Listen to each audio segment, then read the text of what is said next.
Lorraine Williams of the Thyroid Trust talking to Joanna Dixon, who's a thyroid cancer survivor. So hello everybody, I'm Lorraine and I'm here from the Thyroid Trust with the lovely Joanna Dixon, who has very bravely agreed to be our very first 24 questions interviewee after I recently did a 24 fingers interview with the lovely Emma Goode of 24 fingers. So thank you, Emma, first of all, for giving us this amazing suggestion. And thank you, Joanna, for agreeing to be our guinea pig and answering the 24 questions that we've devised for you. Absolute pleasure. Brilliant. So the first question is a bit of a random one. We all start with a bit of sort of random, strange questions to warm us both up. And it is, what is your favourite word? My favourite word is hope. Oh, and it's so much my favourite word that I've got a dog called Hope as well. Oh, that has, that's seriously just given me goosebumps, because when I was first diagnosed, I used to have a blog. I've still got it. I just haven't had time to write in it for about 10 years. And it was called Thyroid Hope. Right. So that's amazing that that's your favourite word. Wow. And you've got a little dog called Hope. What sort of doggy is Hope? She's a Yorkshire Terrier. Oh. She's locked out because she'd be climbing all over the table. Oh, fantastic. Love that. I never, ever thought I would have a dog, ever. If you'd have said to me even 4 years ago, you'll have a dog. I never grew up in a house with, kind of like dogs or cats or anything. But after kind of everything had settled and I'd had all my treatment, I just decided I was going to get a dog. So yeah, we called her Hope. Brilliant. That's adorable. That's really lovely. I know you're going to talk more about the experience with thyroid cancer and your treatment and everything during this interview. That's so lovely. So I wonder now if I might be able to guess the answer to this next question. What's the nicest thing anyone's ever done for you? Oh, so I'm torn here. There's two things. So the first one was me and my husband were shopping at like a big retail park. And I'd taken my purse and not put my new debit card in. So I only had the debit card that was out of date. So we had a huge thing of shopping, went to pay, and obviously they wouldn't accept the card, and the gentleman behind us paid for our shopping. Oh wow, that's amazing. Just randomly, and we were like, no, it's fine, and he was like, no, it's fine. Oh, that's so lovely. Paid for the shopping. Wow. Yeah, so that's probably like, that was kind of the first thing that came into my head. But then again, kind of when I was diagnosed, some people that I knew, I didn't know them particularly well, but I kind of knew them from the town, and they sent me the hutest bouquet of flowers and, just said, so sorry to hear. I hadn't even seen them. I don't know if it was my husband that had told them, but just completely out of the blue, and just one of those moments where you just well up. Yeah, that's really lovely. When you're just like overwhelmed. Yeah. So. Oh, that's really nice. You've had two fantastic things people do for you. Those are lovely. What's your favourite weekend activity? Do you know now probably just at home in the garden. I don't have the world's biggest garden, but I've become a bit obsessed with flowers and planting, and so it's got kind of like a little courtyard garden, so it's mainly boxes and troughs and things like that. But yeah, just being at home, being in the garden. The weather's been amazing, hasn't it? So that's really helped. Maybe a glass or two of wine. Just add that on the end. Just need to be realistic. I'm kind of more than happy to just be at home, really. Yeah, gardens are really special, aren't they? We've been sharing lots of sort of pictures of plants and things from each other's gardens as part of the Thyroid Trust, is sort of keeping up everybody's spirits during the pandemic. Yeah, and it's just absolutely. Been so lovely, the sort of flowers and other types of plants and things. And I mean the weather's been amazing, hasn't it? So it has. It has. Really. We underestimate what a big impact little things like that can have just on how we feel. Yeah, and just feel so lucky to have that outside space as well when there's people that don't. So yeah, absolutely, brilliant, yeah. brilliant. So interesting. What do you actually do for a living, Joanna? So I'm a registered pharmacy technician. So I spent the majority of my career working in the NHS, in a hospital, until about 8 years ago, and then I moved to education and training. So I now work for a training company who train pharmacy technicians of the future. Interesting, amazing.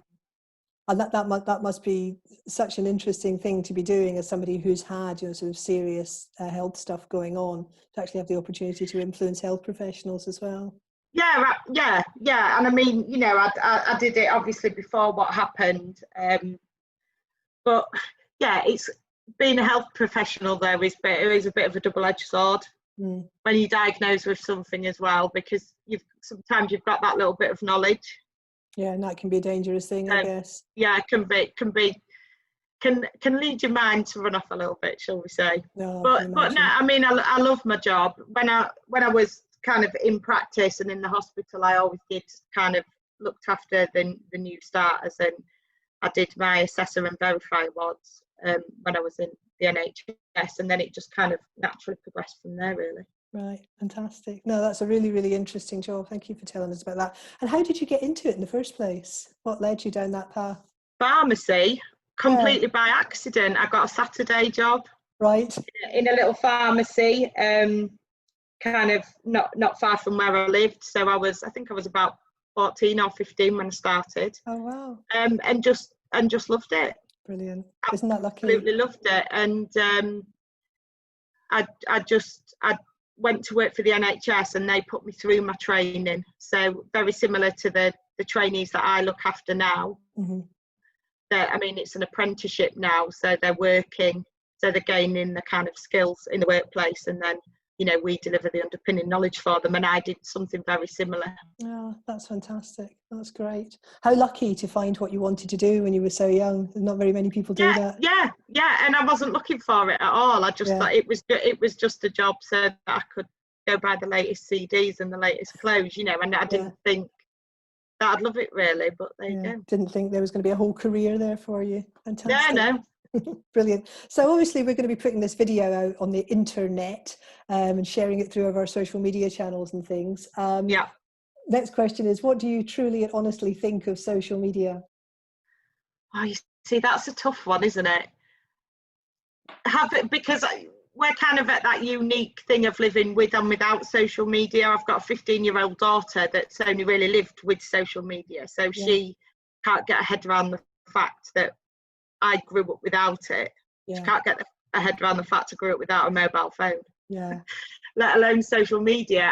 But I think it's like anything. I think, you know, certainly my experience and what I've been through, social media has been a massive help to me, and being able to connect with other people, because what I have is quite rare. You're not likely to find, say, a local support group. So in terms of that, you know, it's absolutely amazing to be able to, you know, and I've got thyroid cancer friends in America and Australia, all through social media. But like anything else, it can be used for the wrong reasons. Like anything else, it can cause, I don't know, you know, I look at it from, say, my daughter's point of view, and think that the pressure that they're under from social media is something that we never had to deal with. Absolutely. But then equally, again, as teenagers, I suppose they've got a lot more access to support as well. So I think it's a real double-edged sword, really, and it depends which way you look at it, and it also depends what you use it for as well. But it's like anything in life, isn't it? Yeah, exactly. It's just like life. That's what I always say. So you've got a really balanced view of it. So just coming back to sort of work stuff for a minute, what is one thing you would say that your work has taught you that helps you in the rest of your life? I was thinking about this, and the first thing that came to mind wasn't necessarily the work. It was somebody that I worked with very early on, who kind of mentored me through my first couple of years when I was doing my training. And I remember her saying to me, don't ever, you know, I would never expect anyone to do something that I wouldn't or couldn't do myself. Yeah. And I went on throughout my NHS career to, you know, to kind of management level, and that always really stuck with me as well. Yeah. You know, to kind of always make sure that you don't expect anyone to do something that you can't or won't do. Yeah. But I mean, even out of work as well, just in life in general, you know, like with, it's kind of like the way you treat people, the way you respect people, the way you behave. Yeah. You can't expect people to, you know, behave well if you don't. Yeah, it's a really good sort of starting point, isn't it? Yeah, it's the first kind of thing that came into my mind when you asked me that. Yeah, no, that's a really good thing. So the next question was, we'd like to give a shout out to someone you work with or you used to work with who's an unsung superstar. So I'm wondering if that's going to be that person or someone else you want to give a shout out to. Well, actually, it's not going to be that person. It's not going to be that person, actually. But having worked for the NHS, I would say that, you know, and it's probably more prevalent at the moment with the clap for carers and everything that we've been doing. But, you know, so many times working in the NHS, you would hear people say, oh, he's only a porter, he's only a cleaner, you know, she only does the cleaning, you know, he only does the rubbish. But when you work in a huge organisation like that, those things are really important. And those things, particularly while the NHS has been under pressure as well, all of those things have been more important than ever. Cleaning, for example, more important than it's ever been. So it wouldn't be to one particular person, it would be to all those people that I've worked with over the years, where I've heard them say, but they're only a... Oh, yeah, they're not only they're the cleaners, they're the heroes. That's lovely, and that's so true and so important. We're all realizing more than ever through the pandemic how important hygiene is, and it's just criminal not to notice and acknowledge, you know, the people who do that work. Yeah, and I think it has really turned on its head, this whole kind of elitist thing of, you know, you just work in a shop, but I'm an accountant, or you just work in a shop, but I'm a hedge fund manager. Because actually, they're not the people that has kept the country going, are they? You know, it's the people that work in the Tesco, it's the people that get up at 4 in the morning and go and clean it before you go in. Those, you know. Yeah, absolutely. Big shout out to all of those people. A big thank you from us as well. Oh. So coming back to your favourite word of hope, can you put it in a sentence? Yeah. What's the sentence? Oh, I would say, when all is lost, look for the hope. Yeah, beautiful, lovely. No, can you make that rhyme? You're going to ask me to rhyme it now, aren't you? If you can. Oh. So the only thing that I could, it's so poor. It's so poor. So if you say, when all is lost, look for the hope. When you find the hope, hold on to it like a rope. Yes. How bad is that? No, that's nice. It's good. We like a bit of cheesy poetry round about the middle of our. Got an English literature degree. Oh, well, hopefully your lecturer will never watch it. Nobody you know is going to watch this video. You're perfectly safe. You know everyone's going to watch it. Oh, brilliant. So on to obviously the reason why we're talking today. Obviously your experience with thyroid cancer. I just wanted to ask you, why are you passionate about thyroid cancer awareness?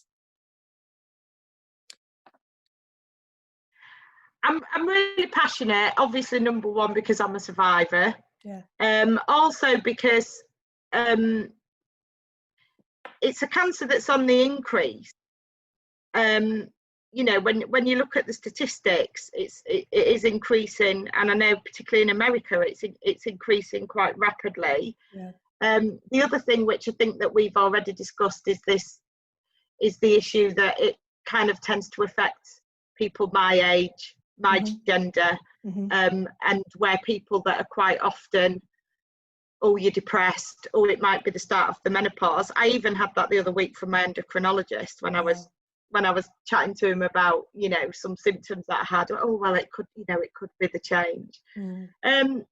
And it's so easy to treat if it's caught earlier, that I just feel that it's really important that we kind of push that agenda. And did you see, I'm sure you will have seen the thing in the news about the American broadcaster who, you know, so somebody noticed it. And I just think if we can raise awareness and you know, that people do start kind of looking at themselves and looking out for each other as well. No, brilliant. And unfortunately, you know, because it is on the increase, but it's still essentially a rare cancer, you know, you don't tend to see runs for it, or moonlight walks, or you know, coffee mornings, or people necessarily, you know, like collecting in the street. So I just anything to raise awareness, and anything to help people who are going to, because unfortunately people are going to go on this journey that I've been on. So anything really to kind of help them. And obviously we're a very new, very tiny little charity, and you know, all of the charities and organisations who are involved in supporting thyroid patients, we're all really small, but you know, I think we've all got that ambition that, you know, we want to raise more awareness. It is so important for all the reasons that you've said. And looking forward to hearing what plans you've got, and share the plans that we've got for Thyroid Cancer Awareness Month coming up in September. So just to talk a little bit more about your own experiences, there's different types of thyroid cancer, aren't there? There's not just one thyroid cancer. What type have you had, and is it different from other thyroid cancers, if you feel able to explain it at all? So basically the two most common are what they would call differentiated thyroid cancers. So and that's kind of broken down into follicular type and papillary type. So they kind of affect 1 in 10. And again, as I said earlier, it tends to be a middle-aged woman. There's anaplastic and medullary thyroid cancers as well, which are, I mean, medullary is less than 1 in 10 and tends to be a cancer that runs in families. And the anaplastic is kind of the rarest and most aggressive type of cancer as well, but that tends to affect kind of over 60s mainly. So when I had my first surgery, so I had 2 surgeries, which I know we'll talk about in a minute. But the first cancer that they found in me was a follicular cancer.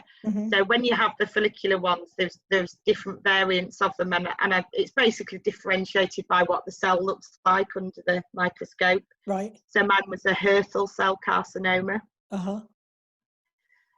So that was found when I had my first surgery, and that was a left lobectomy, and that's when they found it. And the tumour, I did present with a lump in my neck, but my main problems were with my voice and with swallowing, because the tumour was growing behind my windpipe.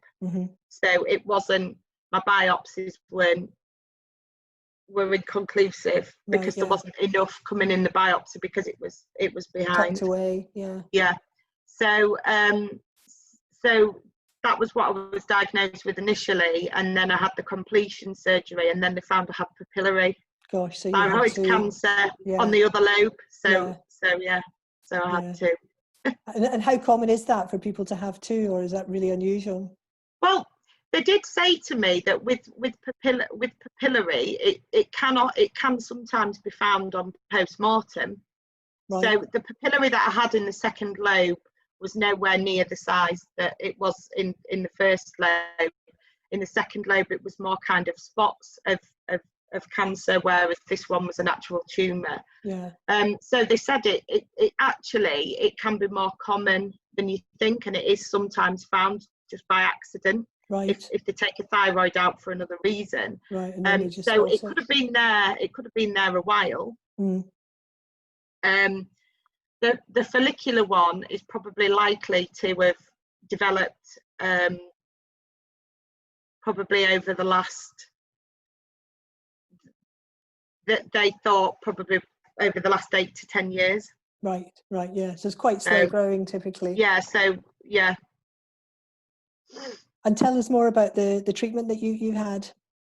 Yeah, so as I said, I had the left lobectomy. Well, I presented and I was told, oh, it's just, you know, it's a lump, it's probably nothing to worry about, you're probably going to be fine. And I did, to be fair, you know, actually I did have to kind of push to get the referral, and I paid to go privately. Right. As I say, I had biopsies, and I had 3 biopsies, but they were all inconclusive. Yeah. Which we know the reason why now, but at the time I was given the option to watch and wait. Yeah. And they said, oh, you know, well, we'll see if your neck grows any bigger. We'll see if your swallowing gets any worse. Yeah. We'll see if your voice gets better or worse. Yeah. But I can't explain it, but if you know, you know. Yeah. Yeah. And I knew that something, and I can't tell you why I knew or how that felt, but I just knew there was something wrong. So so eventually I talked them into, you know, saying, you know, I want the, you know, I want half the lobe removed, and you know, it's really good that I did. Yeah, it's really lucky that you listened to that inner voice, and you know your own body as it's who you are, and something was obviously telling you inside, wasn't it? Yeah. My face was really puffy as well. As it kind of, it's only when I look back at pictures now that I notice. So my you know, like the bottom of my face was really puffy. There was just loads of little niggly things. But interestingly, when they did blood tests, my bloods always looked fine. Wow. So my thyroid levels always looked fine. Yeah, so I recovered from the first operation. So that was the left lobectomy, and I went back 6 weeks later, and that's when they told me that it was follicular cancer. So they told me the gold standard treatment was to do a completion surgery and then have the radioactive iodine. So it was about 9 weeks between the first and the second op. Yeah. So I went in and had the completion surgery the beginning of September of 2017. Yeah, so and then I had radioactive iodine in November. Yeah, so it was a really intense time. So a lot of things happening one after the other. It must have been a scary time as well. Yeah, but I found it quite cool. You'll think I'm weird, but I found it quite comforting. I needed to know what was going to happen. Yeah. So actually having that plan, you know, on the day that they said to me, you know, it's not good news, unfortunately. It is cancer, and this is what needs to happen. And my surgeon said to me, I know what you're going to say to me. You're going to tell me that you're not leaving until I've given you a date, aren't you? And I said, yeah, I am, because I needed that. Yeah. And maybe that's quite common if he anticipated that would be your position. Yeah, and just kind of quite a process-driven person. So I need to know when this is happening, and I need to know when this is happening. So it was all kind of, I was lucky in the sense that it was all kind of tied up quite quickly, because I know that other people do have to wait longer. I mean, I was fortunate that I had my surgery privately. Yeah. So you know, I could almost pick the date with him. Yeah, and you know, I was just fortunate that I was on my husband's health insurance with his job.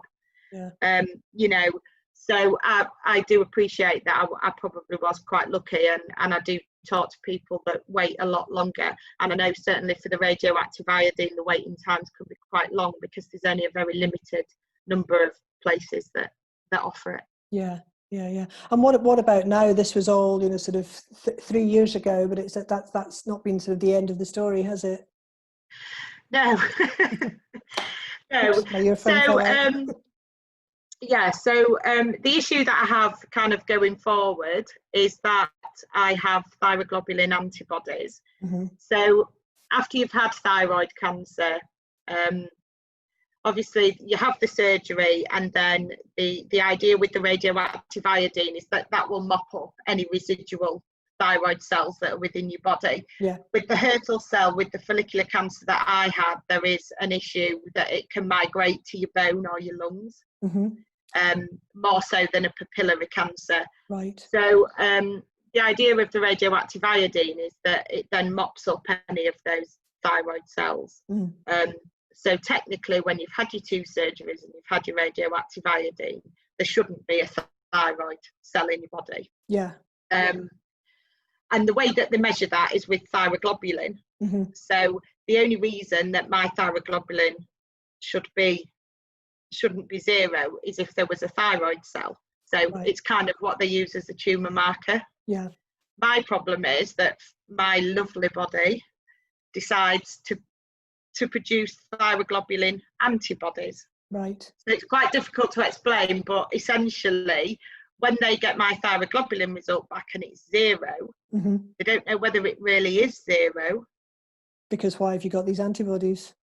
Because it could be 10, it could be 100, but the antibodies would be hiding it, essentially. So cloaking it. Right. So the ideal plan would have been that I had my surgeries. I had my radioactive iodine in November 2017. Then I would be called back the following year to have the full body scan and the gamma camera, and they give you a small dose of radioactive iodine. And then when they scan you, if it's in any thyroid cells, it would glow up. And that scan was absolutely fine, but again, because of these pesky antibodies. So at that point, I should have been discharged. So if it had been straightforward, it would have just been, thank you very much, everything's done.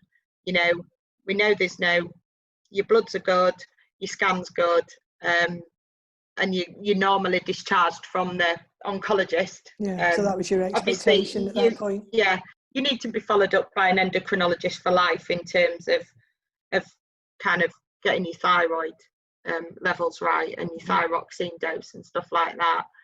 But unfortunately, that wasn't to be.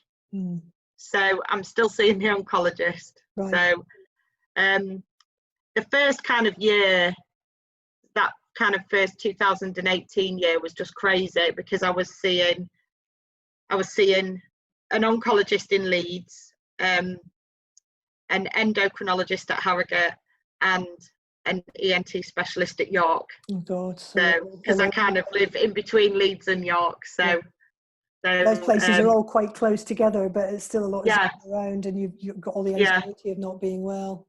So that was quite difficult. But ENT have kind of, I'm discharged from ENT now, but I do have the option. I've kind of got open status, so if I ever felt something in my neck or I was worried, they would see me.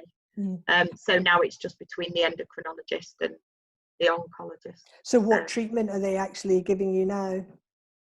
So nothing. Or is it just paying really close attention to you? And so it's just paying really close attention, doing the thyroglobulin levels, measuring the thyroglobulin antibodies to see if they're going to start going down.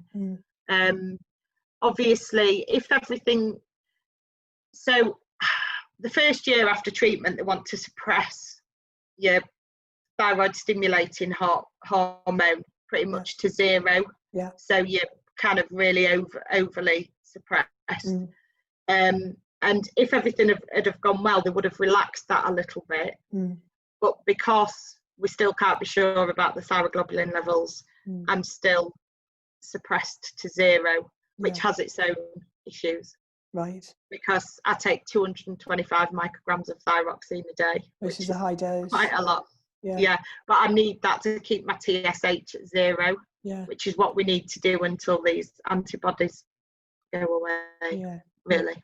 And do you feel quite well in yourself now, or do you still feel that you're not quite there yet? So, I mean, ironically, the issue, I don't have a thyroid, but the issue that I have, because I'm so suppressed at the moment, is that I actually get symptoms of being hyperthyroid. Yeah, because you're taking a high dose of thyroxine. Because I'm taking such a high dose, so I've ended up, I have to take beta blockers, so propranolol now, because I have a rapid heartbeat and things like that. So yeah, I feel okay. You know, I work and I live a relatively normal life. It's the worst thing is the fatigue, because even though I have the hypothyroid kind of symptoms of, you know, being quite sweaty and not very good at regulating my temperature. So if it's cold, I'm really cold. Right. Yeah. And if it's hot, I'm melting. Yeah. But you know, people would presume that if you're hyperthyroid, that you'd be running around like Roadrunner and have loads of energy, and actually the opposite is true. Yeah, you can be exhausted. So, yeah, it's the tiredness. Yeah. And I don't think, well, I haven't since this journey started. I don't think I've ever slept a whole night. Yeah, so it's I can still a go tough, to sleep. still a tough gig you've got. Yeah, I can go to sleep, but I just can't stay asleep. But, so, you know, that kind of all feeds into it. But, you know, at the end of the day, I was really lucky to have such treatable cancer, you know, and it would be really easy to kind of feel sorry for yourself and, you know, say, oh, I can't do this and I can't do that, and maybe I shouldn't work, and maybe, you know, I shouldn't do this or do that. But, you know, the thing that I think is I'm incredibly lucky that I could have the surgery, incredibly lucky that they found it before it had spread, and incredibly lucky to have a cancer that's, you know, in, you know, the survival rate after 5 years is kind of 8 out of 10. And there's so many other cancers that I could have got. There's so many other cancers that I could have got where that wouldn't have been the case. You know, I've got a really good friend with end-stage breast cancer in the hospice as we speak, you know, and so, you know, when I'm tired and when I'm a bit fed up, I just think, you know, lucky to be here. Yeah, absolutely. Yeah. So I wanted to ask, who's been really sort of supportive of you during when you were diagnosed and all through all of your treatment?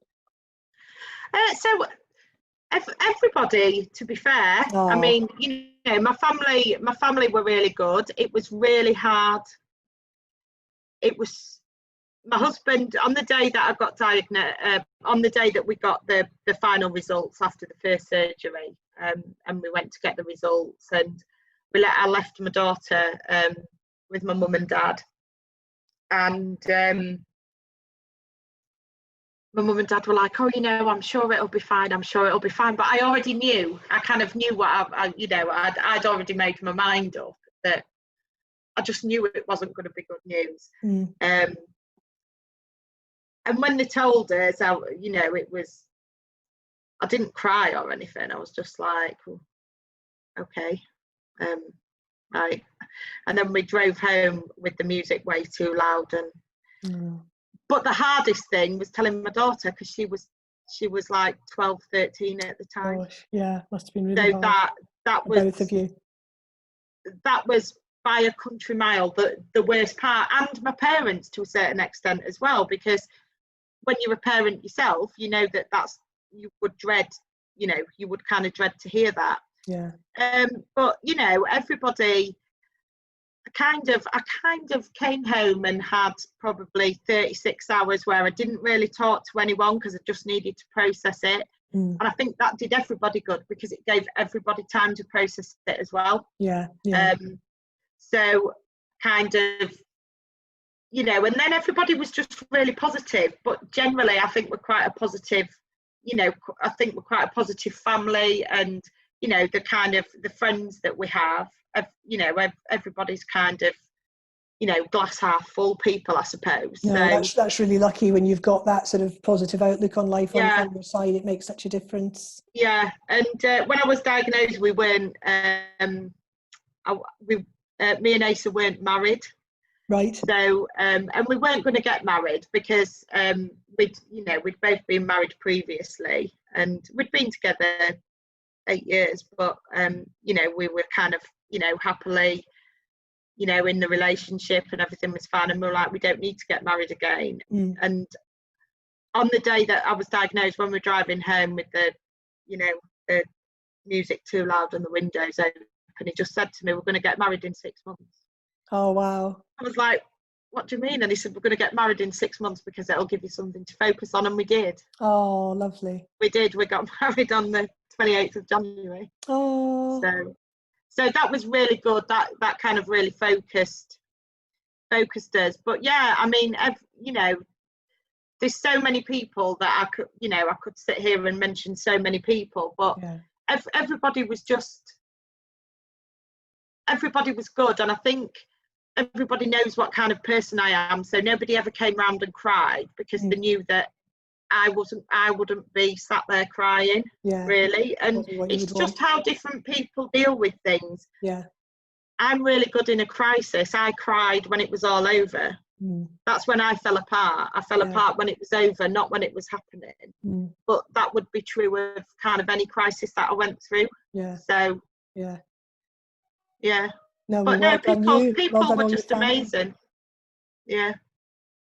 And tell us about your wedding, because you did some thyroid cancer awareness fundraising at your wedding as well, didn't you?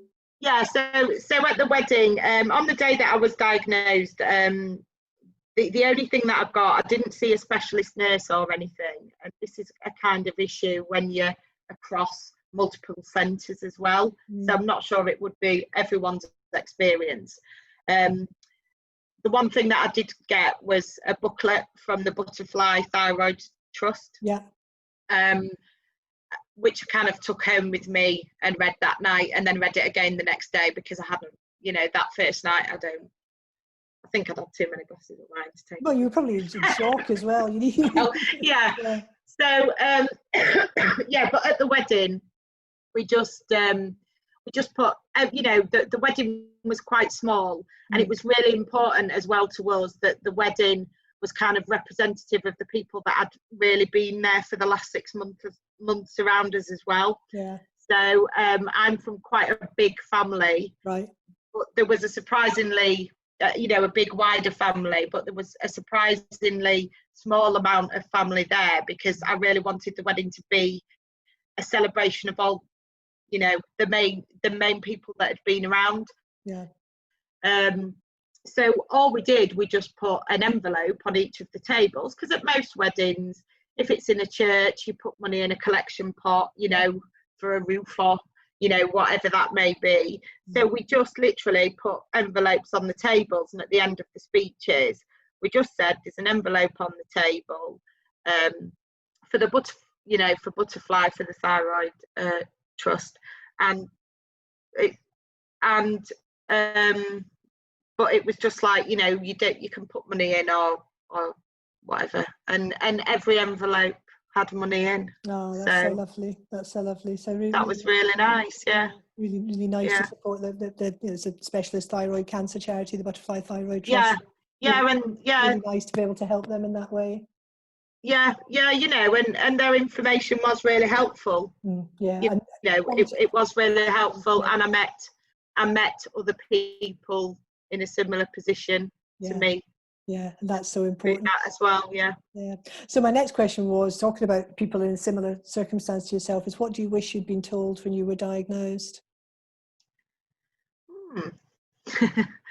I'll tell you what, I wish I hadn't been told when I was diagnosed. Right. I really wish that people didn't say you're lucky because it's a good cancer to get.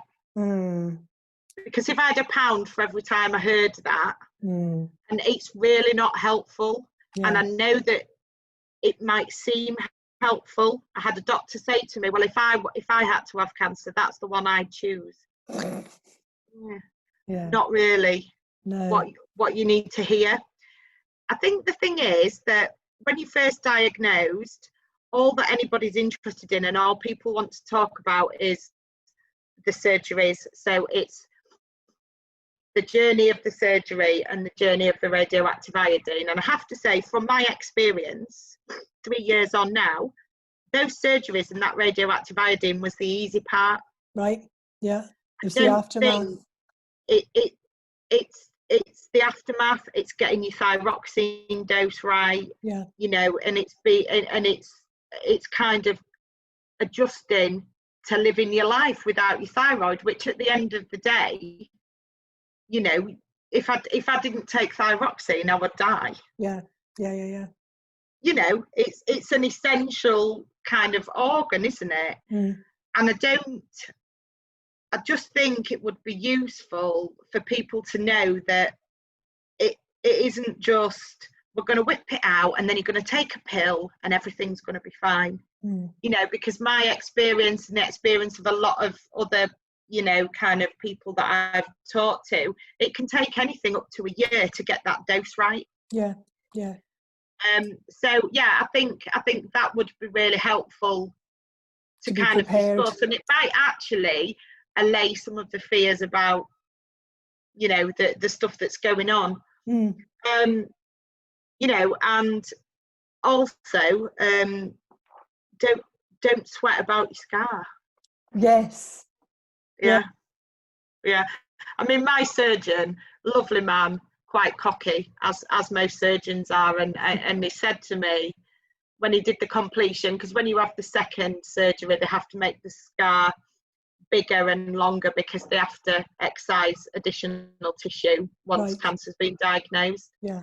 So on the second one, I think I had 13 staples in my neck when I came round in a drain. Yeah. And he said, you won't be able to see that this time next year. And I'm can't. looking. Yeah, I'm looking at you. Really, you can't. I mean, I see it. Obviously, I see it all the time because I know it's there. But I can honestly say, people who don't know me would have come up and go, "Ooh, what's that on your neck? What have you done?" You know. So yeah, and you know, the overwhelming thing is just reach out to people. Yeah. You know, and you know, come to the Thyroid Trust, go to Butterfly, go to BTF, go to Macmillan. Yeah. You know, I used the Macmillan forums quite regularly when I was first diagnosed as well, and met some, you know, great friends on there that I'm still in touch with now. Yeah, they have a great thyroid cancer leaflet as well, Macmillan do, and so does British Thyroid Foundation as well as British the Butterfly Thyroid Cancer Trust. Yeah, because there's a specific thyroid cancer forum on Macmillan, and you know, I didn't know that. Great. Yeah, I did spend probably the first 3 or 4 months on there, you know, and found that really, really useful. Yeah.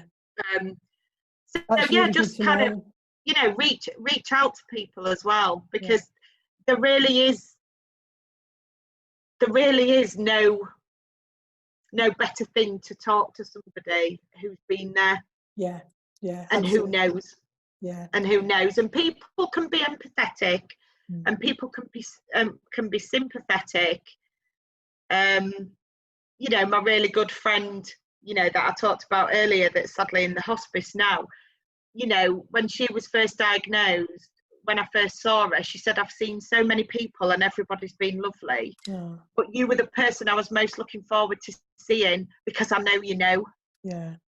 I know you know. I know you've been sat in a room, and I know somebody said that C word to you. Yeah.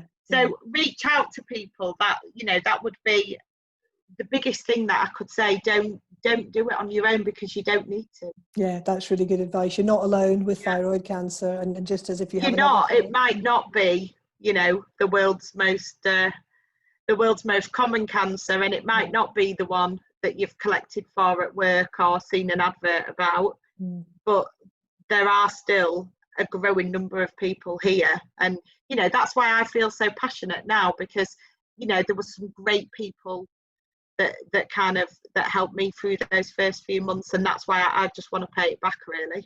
Yeah, brilliant. Well, we're very grateful to you for doing this talk, and for generally wanting to get more involved with the Thyroid Trust. How did you first hear about the Thyroid Trust, this new little charity that we are? So through all the other ones, really, because I was following all of the others on Twitter and on Instagram. It's just that sort of thyroid, and then you kind of so the whole thyroid community, because it's, you know, it's quite small, isn't it? And we all talk to each other, and tight knit. So basically, I think you came up on Twitter. Right, yeah, we're quite active on Twitter. Probably reposted by BTF or somewhere like that. So yeah, we all share each other's contents. Brilliant. And what was the thing about us that made you want to start supporting the Thyroid Trust specifically? Because, you know, I think this Butterfly, and they do a fantastic job, and they have a huge number of volunteers. And you know, Kate does some amazing work. You know, that they're who I collected for when, you know, when we had the wedding and stuff. But if you're the first people that somebody reaches out to as a new charity, I just thought it would be nice if there was somebody, you know, I didn't know who was involved in your charity at the beginning, and as it turns out, you do have a thyroid cancer patient, don't you? Yeah, our chair of trustees, Judith, has had thyroid cancer when she was 15, and is been very active as a thyroid patient advocate for many years, and working with the Thyroid Foundation, working with us. So yeah, and I think it was kind of because you were new as well, and you know, anything to help really, and it isn't just about thyroid cancer though, is it? You know, I'm kind of, it's the whole thing has made me quite passionate about thyroid in general, and you know, I'm not by no means an expert in other thyroid disorders, but it just actually shocks you when you get diagnosed. And so many people said, you know, people said to me, oh, I didn't know you could get that. I didn't know you could get cancer of your thyroid. Yeah. But some people were like, what's your thyroid? Absolutely, yeah. So many people don't even know what your thyroid is. And I'd say, well, I've got to have my thyroid out. And you could see them looking me up and down, trying to work out where they were going to take it from. Yes. You know, and somebody actually said, well, where is it? Is it in your stomach? I'm like, no. Yes. You know, it's this butterfly-shaped gland in our necks that we should all know about because it does so much. Yeah.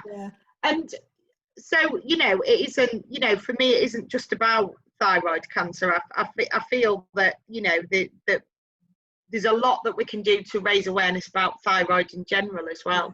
Yeah, absolutely. And that's a huge part of what we're about, trying to make it much more generally well known. And obviously we did our butterfly thyroid runs in May for International Thyroid Awareness Week. And, you know, we got some national and local press and radio coverage for that, which was amazing. Yeah. You want to keep pushing so that everyone knows the thyroid is a butterfly-shaped gland in your neck. It controls every cell in your body. It's important. Everyone should know about it. People should know the signs. So thank you so much for getting and this is being part of that. You know, this is the thing as well, isn't it? And again, going back to that kind of, you know, checking your neck for lumps and things like that. If you know it's there, it's more likely to be something that you'll watch out for. Absolutely, as well. So, you know, we all know that our boobs are there, but we don't know about our thyroid unless we talk about it. Absolutely. So, you know, great work's being done around kind of checking your boobs and for, you know, checking for testicular cancer for men and things like that. Yeah. You know, but check your neck as well. But if you don't know what's in your neck, you're not necessarily going to be that alarmed, are you? Absolutely. Don't think a little bump comes up. So yeah. So what plans have you got for Thyroid Cancer Awareness Month? So everything's kind of in process at the moment because, as you know, I've just come back off holiday. So the company that I work for, we're kind of a business of around 150.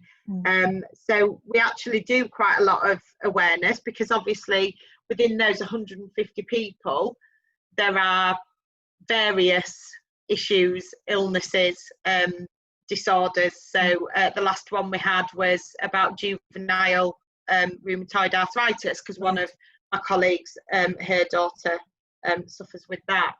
So when it's kind of awareness months like that, we get the opportunity to write a piece. So I'm going to be writing a piece that will go to kind of all my colleagues as well. And it will go on like our intranet system so that everybody can read that. So I'm going to write a piece about my kind of experience of thyroid cancer, and again hopefully just give some general information.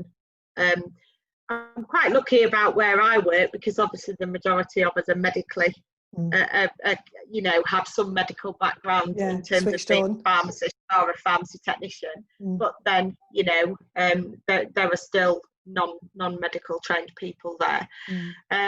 So that's kind of in process. the dog scratching at the door. Don't worry. So that's something that I'm working through with the EDI team at That's work. brilliant. I'm also talking to a couple of local business owners. So right next door to me, just up, well, literally out of my back gates and up the road. One of my friends has got a gallery, and she does a lot of basket weaving, and she does a lot of craft work with the local Henshaw's College, which is a specialist like sixth form college for blind people. Oh right, So, but she also like does art and things. So she'll display art and stuff in the gallery.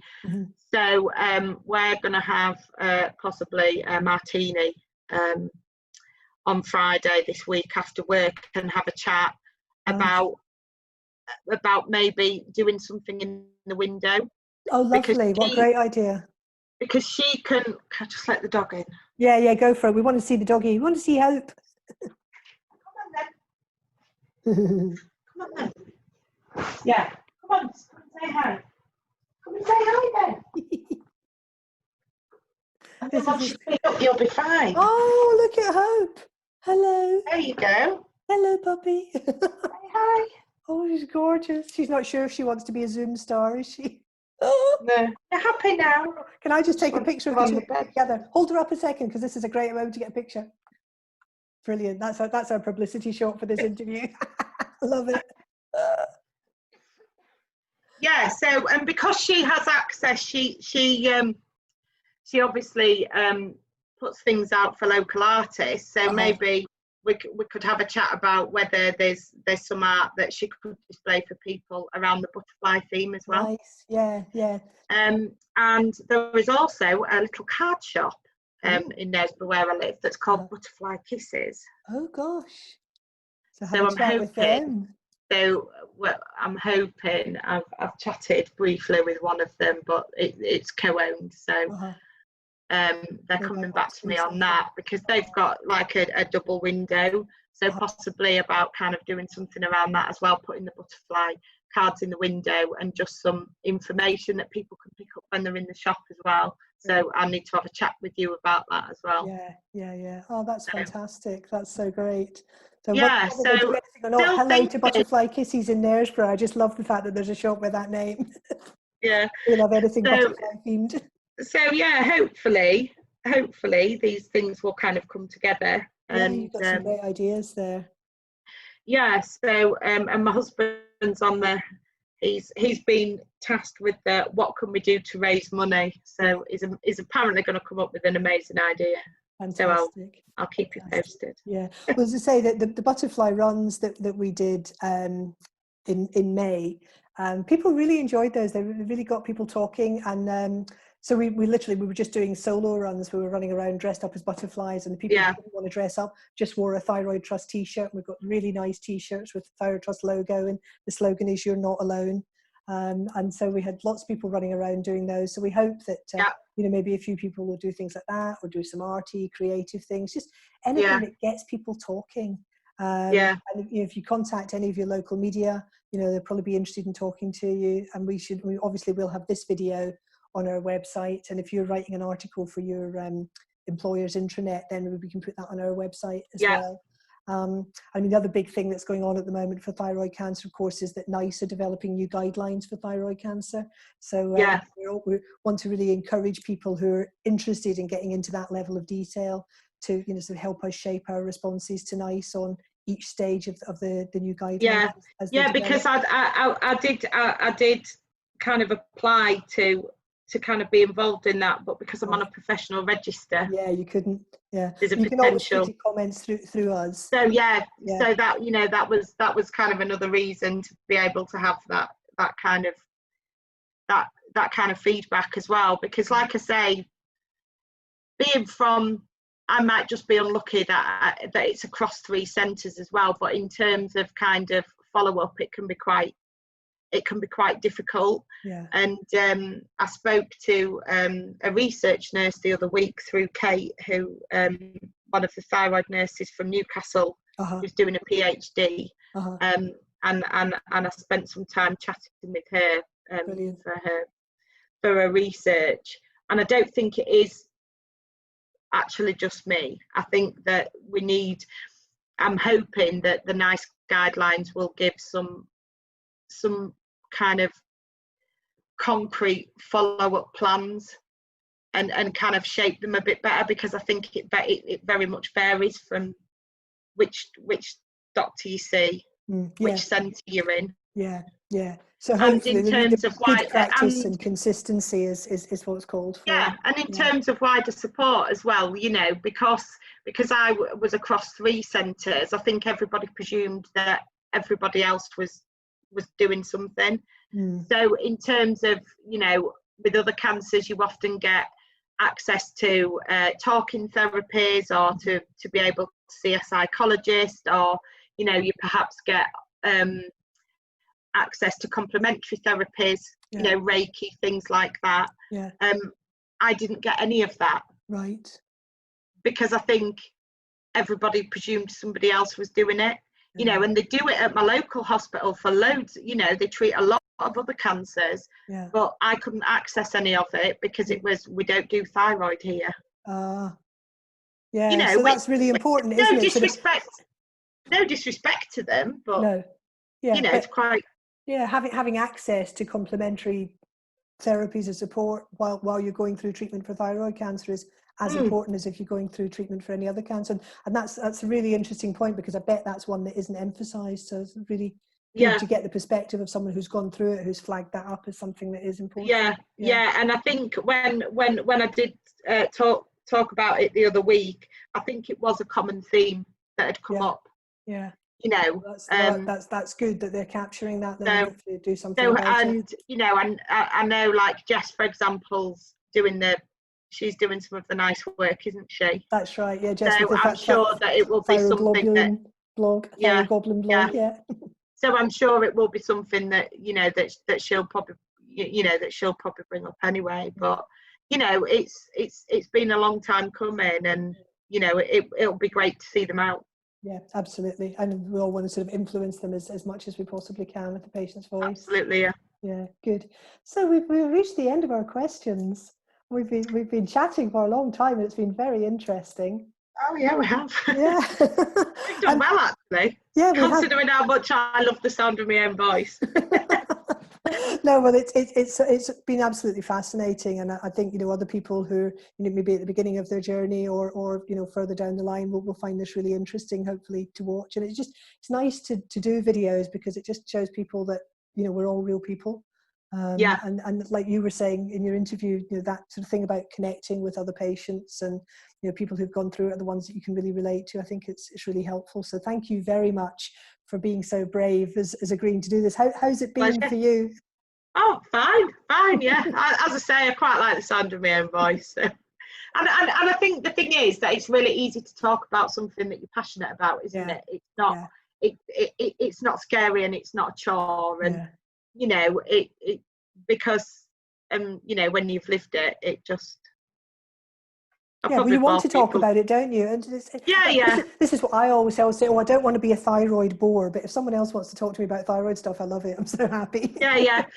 Sometimes you can probably think people are like, oh God. Yeah, when you see people's eyes glazing over, then that's the time to move on. But no, that's not been the case. They're constantly filling your wine up, hoping you'll nod off. Or hoping you'll start dancing on the tables and entertaining. Or hoping your little dog will come bouncing in and lift spirits. That was so sweet. I'm so glad we got to see her. No, she's gone now. Now that she's disrupted the silence, she's disappeared now. Oh, bless her. No, I got a great photo of her during that, so that was really nice. So what happens next is we've obviously recorded this. And I'm going to put you in touch with another person who's involved with the Thyroid Trust and see whether maybe you would like to interview them with your own set of questions. Yeah, I'd love to, Carry on the baton of the 24 questions of the Thyroid Conversations. And you and I are going to be talking again about Thyroid Cancer Awareness Month as that gets closer. And hopefully we can make a real lot of noise about that. Help raise awareness of thyroid cancer. Fab. Fabulous, brilliant. I'm going to do a very clever thing now, at least I'm going to try to. I'm going to try and get our little closing slide up. So if we say goodbye and thank you. Bye. Thank you very Bye. much. Thank you very much.